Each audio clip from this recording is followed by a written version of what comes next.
Last video जो हमने upload की थी जिसमें हमने एक बहुत इंपॉर्टेंट टॉपिक कवर किया था कि अच्छा टीचर कौन होता है, और हमने डेफिनेशन बताई थी अच्छा टीचर की।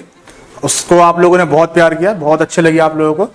उसमें कमेंट में कुछ बच्चों ने सवाल किए है कि सर ये तो आपने डेफिनेशन बताई है लेकिन ये हम बने कैसे। यानी बच्चों ने सवाल ये किया था, क्वेश्चन वाज दैट कि हम अच्छा टीचर कैसे बने। तो empirically what ever I have got so far in my life, अभी तक जो मैंने चीज़ें सीखी हैं टीचिंग फील्ड से, तो मैं दो बातों में सम अप करता हूं, या मैं कहूं कि अगर किसी टीचर के अंदर वो दो चीज़ें आ जाएंगी तो आई थिंक कि वो अच्छा टीचर बन जाएगा। वो दो बातें कौन सी हैं? सबसे पहली बात यह है कि जब भी किसी टीचर के पास स्टूडेंट्स पढ़ने के लिए आते हैं तो उसमें बहुत सारे स्टूडेंट्स ऐसे होते हैं जो वाकई पढ़ने के लिए आते हैं, लेकिन उसमें से कुछ स्टूडेंट्स ऐसे भी होते हैं जो अपने किसी फ्रेंड की वजह से आ जाते हैं, या कोई फैमिली प्रेशर में आ जाता है, या कोई सोसाइटी की वजह से आ जाता है, या कोई एंजॉय के लिए आता है। सब नहीं होते ऐसे, लेकिन कुछ होते हैं। कोई माइंड नहीं करना इस बात को। या कुछ ऐसे भी होते हैं कि जैसे किसी ने किसी इंस्टीट्यूट का या किसी टीचर का कि भाई उनका नाम सुन लिया कि भाई चलो वहां चल रहा है, इंग्लिश डैन में चल रहा है, फला सर हैं अच्छा पढ़ाते हैं, तो कुछ ऐसे भी होते हैं। तो सबसे पहला काम टीचर का ये होता है कि वो उन बच्चों के रीजंस को फाइंड आउट करे कि वो बच्चा वहां क्यों आया है, और उन रीजंस को उन बच्चों के सामने पेश ना करे, बल्कि उन बच्चों के अंदर जो रीजंस हैं उनको दूर करके और उनके अंदर पढ़ने का एक जज्बा, एक भूख पैदा करे,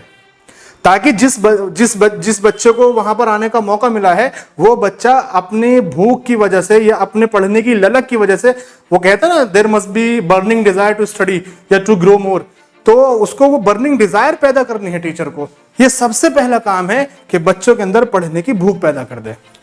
अब जब वो टीचर ये काम कर देगा तो बच्चे खुद पढ़ना शुरू कर देंगे, बच्चों के जो दूसरे रीजन हैं वो अपने आप दूर हो जाएंगे, क्योंकि बच्चा तो अब एक बार आ गया, स्टूडेंट तो एक बार टीचर के पास आ गया, अब टीचर का काम था उसकी सही तरीके से परवरिश करना या नर्चरिंग करना। ये पहला काम था।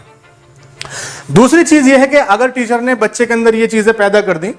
भूख पैदा कर दी, एंड नाउ उसको अपनी फील्ड में जाना है, जैसे किसी बच्चे को डॉक्टर बनना है, टीचर बनना है, इंजीनियर बनना है, या डिफरेंट प्रोफेशनल फील्ड में उनको जाना है, तो टीचर का दूसरा काम यह होता है कि बच्चों को सोशल वैल्यूज सिखाए, मोरल सिखाए, एथिक्स सिखाए, ताकि जब वो बच्चा अपनी फील्ड में जाए तो उस बच्चे के अंदर सोसाइटी का दर्द हो, उसके अंदर दूसरों की हेल्प करने की फीलिंग्स हो। अगर टीचर ने बच्चों को ये बात ना सिखाई और वो अपनी किसी भी वजह से सक्सेस तक पहुंच गया, यानी अपनी मेहनत की वजह से सक्सेस पर पहुंच गया, या टीचर की गाइडलाइन की या डायरेक्शन की वजह से वहां तक पहुंच गया, तो वो टीचर की रेस्पेक्ट या टीचर की हेल्प तो कर लेगा क्योंकि उसने उसको वहां तक पहुंचाया है,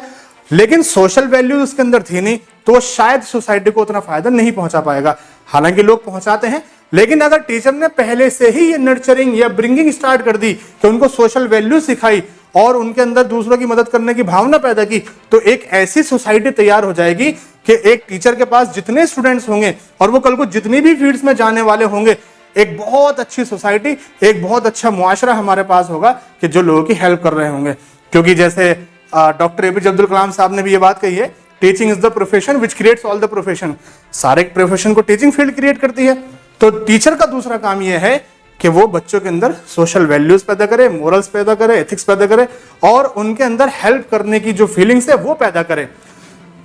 दो बातें हो गई, पहला बच्चों के अंदर भूख पैदा करनी है, और दूसरी बात उनके अंदर सोशल वैल्यूज, हेल्प करने वाली फीलिंग्स पैदा करनी है। ये दो बातें मैं समझता हूं कि अगर किसी के अंदर आ जाएं